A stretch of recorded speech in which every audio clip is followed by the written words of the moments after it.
અત્યારે રાખડી બાંધવાના સમયે તમે ક્યાં જતા રહેતા ભાઈ? મમ્મી, હું રાખડીના જ કામે ગયો હતો. હા બેટા, રાખડીનો ધંધો શરૂ કર્યો હવે? હું મારી લાડકી બેન માટે ગિફ્ટ લેવા ગયો હતો. દિશા, ઓ દિશા, ક્યાં છે? ચલ જલ્દી આવ. મમ્મી, એ તો વરંડામાં ઊભા ઊભા ડાફોળિયા મારે છે. ભગવાન, આ છોકરીનું શું કરું? અરે દિશા, રાખડી બાંધવાનું મુહૂર્ત વીતી જશે, જલ્દી આવ. દિશા, આવી. જલ્દી આવ. શું છે? અરે એમ શું કરે છે? લે, ભાઈ આવી ગયો છે, હવે રાખડી બાંધ. હા, જલ્દી જલ્દી રાખડી બાંધ. પહેલા એ કે તું મારા માટે કઈ લાવ્યો કે નહીં? અરે પેલા રાખડી તો બાંધ. મને ખાતરી છે ભાઈ, તું મારા માટે મારો ખોવાઈ ગયેલો ફોન પાછો લાવ્યો હોઈશ ને? ઓહો દિશા, કમસે કમ આજના દિવસે તો ફોનની વાતની રજા. શું 24 કલાક ફોન ફોન ફોન ફોન કર્યા કરે છે? અરે આટલું રટન તે ભગવાનનું કર્યું હોત ને તો ભગવાન પ્રસન્ન થઈ ગયા હોત. તો શું? દિશા, ચલ ફટાફટ ભાઈને રાખડી બાંધજો. હા, જ્યારે હોય ત્યારે ફોનની વાત કરે છે અને હવે બધા જમવા માટે ભૂખ્યા થાય છે. ચલ ચલ જલ્દી રાખડી બાંધ. હા, એ દિશા, રાખડી બાંધી દે, હું તૈયાર છું. એમાં તારે શું તૈયારી કરવાની છે? અરે એટલે કે માએ ચડાવવી પડશે ને મારે ઉપર. ઓકે.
હવે કે શું લાવ્યો છે? આ તારી રક્ષાબંધનની ગિફ્ટ. આમાં શું છે? જાતે જ જોઈ લે. કે ને શું છે? ઓકે ઓકે ઓકે, કહું છું. હું તને એટલું કહીશ કે આ ગિફ્ટ ઘણી કામની છે અને તને ઘણું શીખવાડે ને એવી છે. આ ઓકે. ના ના ના ના, એક કામ કર, તું જાતે જ ખોલીને દેખાડ. ઓ, આજના દિવસે તો બેનની વાત માનવી પડે પપ્પા. માનવી પડે ભાઈ, માનવી પડે. Breaking news. એક મિનિટ બ્રેકિંગ ન્યૂઝ આવ્યા છે. કઈક ઇન્ટરેસ્ટિંગ હશે. એ પ્લીઝ, આજના દિવસમાં છે ને એક પણ ઇન્ટરેસ્ટિંગ ન્યૂઝ નથી સાંભળ્યા. આટલું સાંભળી લેવા દો ને ખાલી, પ્લીઝ. હા, આજના રક્ષાબંધનના પવિત્ર તહેવારના શુભ પ્રસંગે જાહેર જનતા માટે એક ખાસ ચેતવણી. બજારમાં એક લાલ રંગનું ગિફ્ટ પેકેટ આતંકવાદીઓ તરફથી મૂકવામાં આવ્યું છે. આ પેકેટમાં એક ખતરનાક બોમ્બ છે. આ લાલ રંગના ગિફ્ટ પેકેટથી સાવધાન. યાદ રહે, આ બોમ્બ બહુ ખતરનાક છે. જો કોઈએ પણ હાથમાં પકડ્યું હોય તો એને ક્યાંય મૂકવું નહીં. ક્યાંય પણ એને મૂકતા જ એ ફૂટી પડે એવી એની રચના છે. એને ફેંકી પણ ન શકો, કેમ કે ફેંકતા જ એમાં મોટો ધડાકો થશે.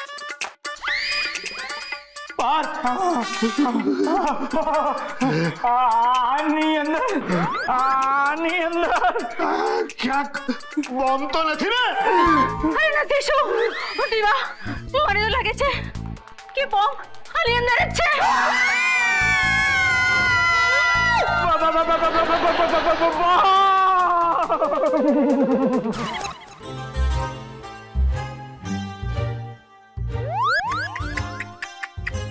ઓહો, તારું મોઢું તો જો કેટલું સુકાઈ ગયું છે.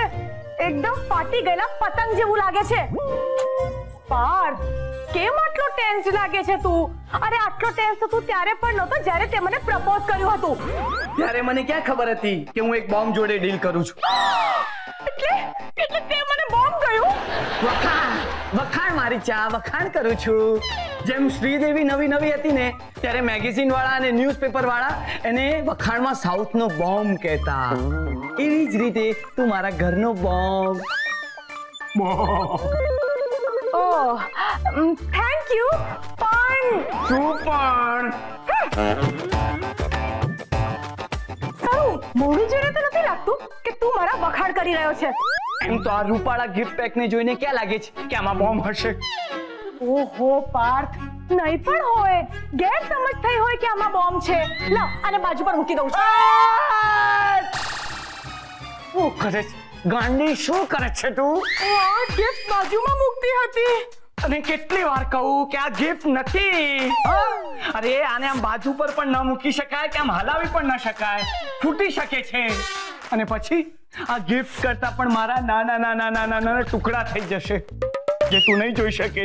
હા, કેમ ના જોઈ શકું? કેમ કે તું હોઈશ ને મારી સાથે એ ટુકડાઓમાં, તારા પણ થઈ ગયા છે ને નાના ટુકડા.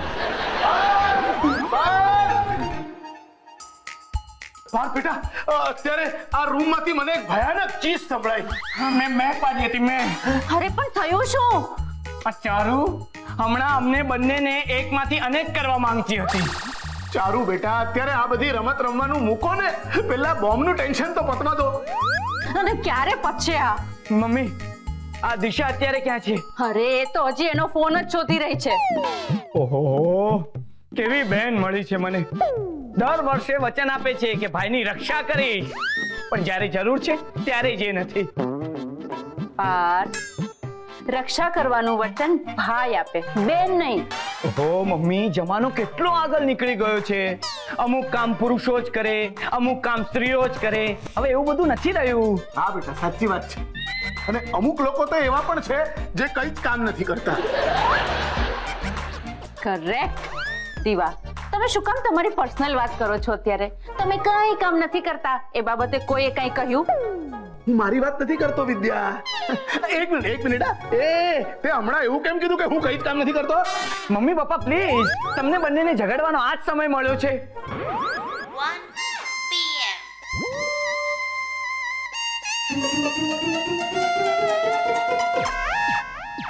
હું નથી બોલ્યો, આ વોલ ક્લોક બોલી છે. વોલ ક્લોક એટલે કે દિશાને રક્ષાબંધનની ગિફ્ટમાં વોલ ક્લોક લઈ આવ્યો છું આપવા માટે. અને આ વોલ ક્લોકની ખાસિયત એ છે કે દર 1 કલાકે ડંકો વાગવાને બદલે એ આમ બોલીને સમય બતાવશે. અત્યારે આ ખાસિયતથી મને ડર લાગે છે. પાર્થ બેટા, ઘડિયાળમાં જો બોમ્બ ફિટ કર્યો હોય તો can we call it a time bomb? I mean, શું આપણે એને ટાઈમ બોમ્બ કહી શકીએ છીએ? પપ્પા, આ તમને ગમત સૂજે છે અત્યારે? પાર્થ, તારી દરેક મુશ્કેલીઓમાં હું તારી સાથે છું. થેન્ક યુ સો મચ પપ્પા. પપ્પા, તમે આખા ઘરમાં એકલા એવા છો જે મારી દરેક મુશ્કેલીઓમાં સાથ આપો છો. થેન્ક યુ સો મચ પપ્પા. હે ચારુ, પપ્પાને પેલું આપ. અરે પેલું પપ્પા માટે લાવ્યો તો હમણાં. એ આપ ક્યાં મૂક્યું? તું છે ને એક તો. પપ્પા 1 મિનિટ પકડો. આ ગમે ત્યાં મૂકી દે છે. બેટા, સારું લાગે છે ને? હવે બહુ સારું લાગે છે પપ્પા. મારી સાથે હોઈશ તો સારું જ લાગશે.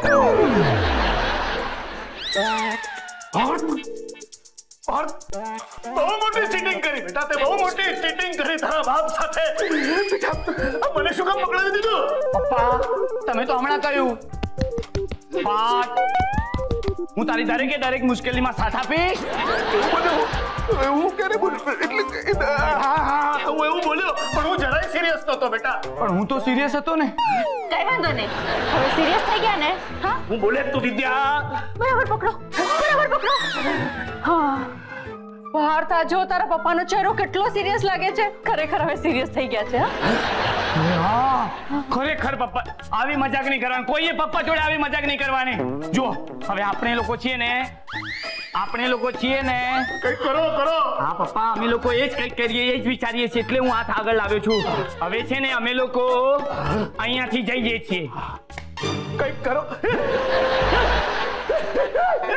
આવી રીતે નહીં થાય. તમે લોકો દર વખતે મારી સાથે જ આવું કેમ થાય છે? પપ્પા